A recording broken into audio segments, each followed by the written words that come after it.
So we're here once again on the Texas border, dealing with the ongoing failure of the Biden administration to do its fundamental job, and that is to secure our border. We can never forget that it was just a year and a half ago that we had some of the lowest border crossings in the past few decades. And that's because we had a president who was very aggressively enforcing the Remain in Mexico policy and the Title 42 policy and enforcing the immigration laws passed by the United States Congress. Now, however, we have a president who is using lax enforcement of Title 42 of the Remain in Mexico policy, as well as lax enforcement of the border laws. And as a result, we have a record high number of people who are coming across the border. About a month ago, my team, working along with the Texas Department of Public Safety and the Texas National Guard, we began preparing for something that we shouldn't have to prepare for. We began preparing for this oncoming caravan or caravans that are headed our way. We shouldn't have to do it because, again, it's the Biden administration's job to be doing this. But because they're not doing it, we've been working for about a month now to be prepared for these caravans that are coming our way. Before coming out here, I had a briefing with the National Guard as well as with the Texas Department of Public Safety. And here's the latest news they shared with me about the status of the caravans. They say that some evidence makes it seem as though the caravans are disbanding to some extent. Part of it may be because of a lack of resources, part of it may be because of weather, part of it may be because of other conditions. That said, even if the caravans are breaking up, it doesn't mean that the people who were part of the caravans are not going to be trying to make it to the United States of America. It's just that they may be making here in ones or twos as opposed to large caravans. There are some other reasons why the caravans are breaking up, and that is it's a consequence of the agreements that I reached with the governors of Mexico, where they are doing their part to help secure the border from the Mexico side of the border. This includes state police activity on the Mexico side, upholding their end of the bargain to slow migration. It includes internal checkpoints on their side in Mexico, helping to slow migrant movement toward the border, as well as what we call mirrored activity. What that means is when state law enforcement on the Texas side are undertaking military and police movements, on the Mexico side, they are mirroring that operation. One thing that does is it slows or eliminates the cartel activity in that particular region. Whenever we slow or deter cartel activity, that will slow and deter border crossings in that particular area. The National Guard and DPS are working also on an intensified strategy, and that is to block as many low water crossings as possible.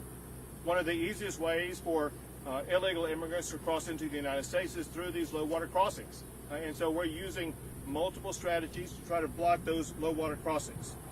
And we're also working on, or let's say the National Guard and DPS are working on mass migration rehearsals. What that means is they are prepared to implement certain strategies, but also have the flexibility to move those strategies to the locations where the mass migration may occur. It may be that we are fully prepared at this particular bridge to block migration in this particular area, and the cartels learn about that, and they may try to move their activity to a different region. What that means is that we need to have the flexibility to move our resources to another region to make sure that we can block the crossings in that particular region. Also, DPS, as well as the National Guard, continue to deploy all the resources they possibly can to help secure this region of Texas. There are three particular regions of the state of Texas that we're most focused on right now. One is where we are right now, which is Hidalgo County, Maverick County, and Valverde County. Maverick County is where Eagle Pass is, and Valverde County is where Del Rio is. Let's see. That is the main thing I wanted to share with you. I'm going to have both leaders from the National Guard and the Texas Department of Public Safety share with you more details. First, National Guard Major General Burkett. Yeah. Good afternoon.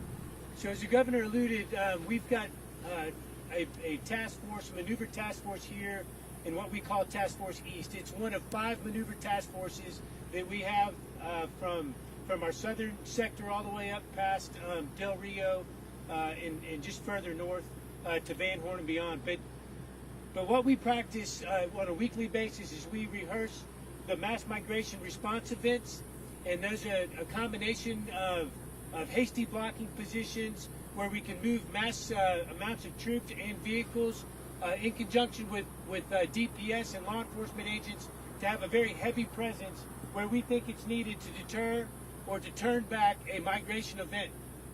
We also practice those routinely without the law enforcement so that we can demonstrate that we have the capability of massing soldiers and moving and establishing blocking positions in the middle of the night. We can do it in the heat of the day. We can do it early in the morning. We conduct boat operations both here in Eagle Pass and in Del Rio as well, provide that deterrence and that early detection and warning along the river. We've got a task force of engineers in addition to our maneuver elements that are responsible for establishing additional barriers where we have the land use agreements. We've got nearly 40 miles of standard fencing that's been erected to date and another 18 miles of concertina wire to serve as that barrier and that deterrence. Thank you very much. And it's my understanding, one thing that the National Guard achieves are what are called turnbacks. And you all have documented about 20,000 turnbacks. Is that correct? Yes, sir. Yes, sir. Absolutely. All right. Thank you. Sure. And now from the Texas Department of Public Safety, Lieutenant Colonel Freeman Martin. Thank you, Governor. 2021 was a record-breaking year in many ways, and none of them good. We saw 1.3 million apprehensions here in Texas, the highest ever. I believe the next highest was in 1986 with 723,000, so almost double in 2021. Fentanyl, we had a 1,268% increase in fentanyl seizures. These are state seizures, not federal government, in Texas in 2021. And if you compare January to May of 2021 to January of May of 2022, we have an additional 58% increase. So obviously, there's a lot of threats that we face here in the state of Texas. The unsecure border with Mexico is at the top of the list. What we're doing right here in Hidalgo County with Operation, when I say we, I mean Operation Lone Star. That's all of the state agencies that are involved in this operation. With Parks and Wildlife, TMD is very heavy, DPS, and a lot of state agencies. Tremendous amount of success in shutting down the highest traffic areas in the entire southern border is in Hidalgo County, the Rio Grande Valley, and it has always been. Securing the zones that they have secured in right here in this county, in Hidalgo County, and we see those numbers drop, and we deter caravans, we deter working with our Mexican counterparts. But the one thing that has had a significant difference in this operation is these agreements that Governor Abbott signed with his Mexican counterparts. We have never had the cooperation and collaboration that we have today with our state counterparts across the border. They're working with their mirroring our operations along the border. They help us as we see a surge in one area. As I said, these numbers are high. We would rather the numbers be zero. If we can deter, if we can prevent, that's what success looks like. And working with our counterparts on the other side of the river, we're for the first time seeing the cooperation and collaboration like we've never seen before. So thank you for that, Governor, and that's all I have. Thank you. I want to go back and emphasize a point that he just made, and it's the seizure of fentanyl. So Operation Lone Star and the Texas Department of Public Safety over the past year have seized almost enough fentanyl to kill every man, woman, and child in the entire United States of America. The reason why that must be underscored is that is fentanyl that got past Border Patrol. If it were not for Operation Lone Star, the Texas Department of Public Safety, and Texas law enforcement, that would be fentanyl on the streets in the United States, killing Americans across our country. And it just goes to show the way that the Biden administration and their approach to not securing the border is exposing to Americans across the entire country to deadly fentanyl. With that, we'll be happy to take a few questions. Governor, the caravans have been dismantled, but the migrants are still moving forward, getting ready to receive many thousands more. The shelters are going to be also packed again. How are we going to respond? So a point that you made is the information that we are getting is that to a large extent the large caravans are being disbanded. However, that does not mean that the people who were part of those caravans will not continue to try to make their way to the border. Our response is the same, and that is we will be utilizing every tool and strategy that we can to make sure that illegal immigration will not be able to take place. DHS is now thinking about moving migrants to Los Angeles, Albuquerque, Houston, and Dallas, something that you at one point were doing as well. Well, what DHS needs to do is their job.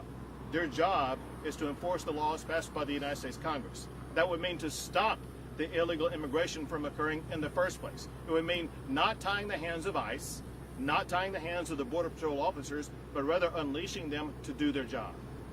Governor, new CBP numbers show that there have been 50 people on the terror watch list arrested near the southern border just this fiscal year alone. That's more than the last 5 years combined. Your reaction to that? That's one of the most reprehensible things the Biden administration is doing. So you talked about 50 people on the terrorist watch list who've been apprehended. What you did not mention is all of those on the terrorist watch list who got away. If you're on the terror watch list, you will be spending more money to the cartels to try to evade being caught. So what that means is there's a high probability that there are a lot of people on the terror watch list who've come into the United States.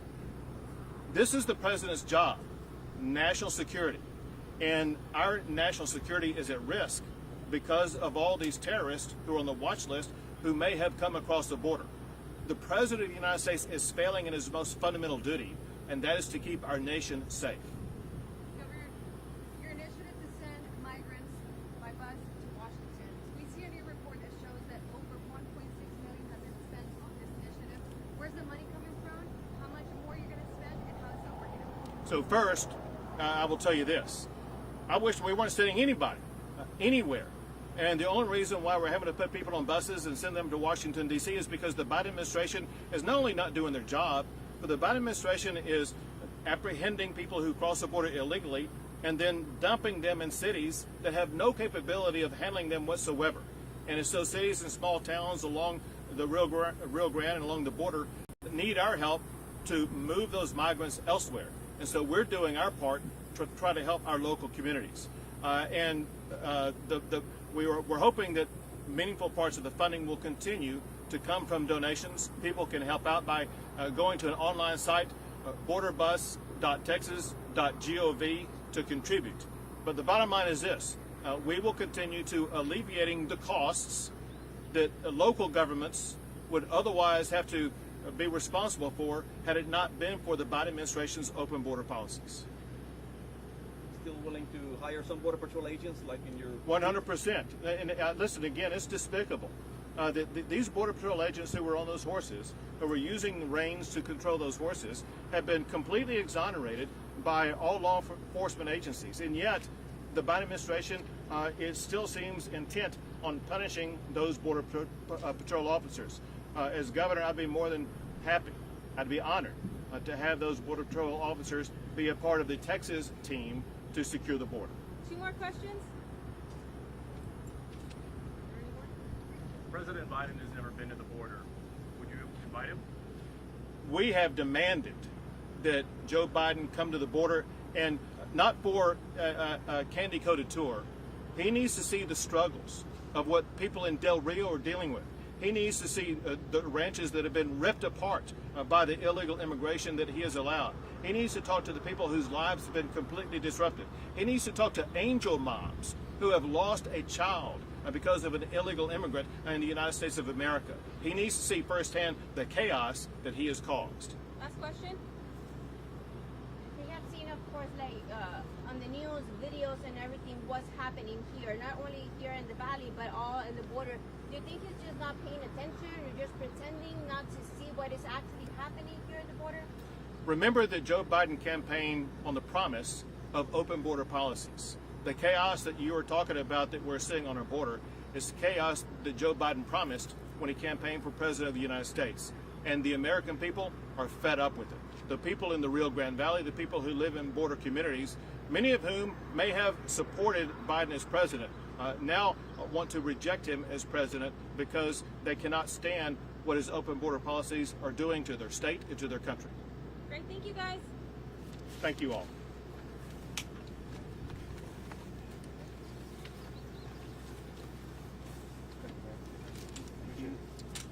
Thank you. Thank you all again for everything you do every single day. Appreciate you. Keep it up. Be safe. Task force, attention! Present!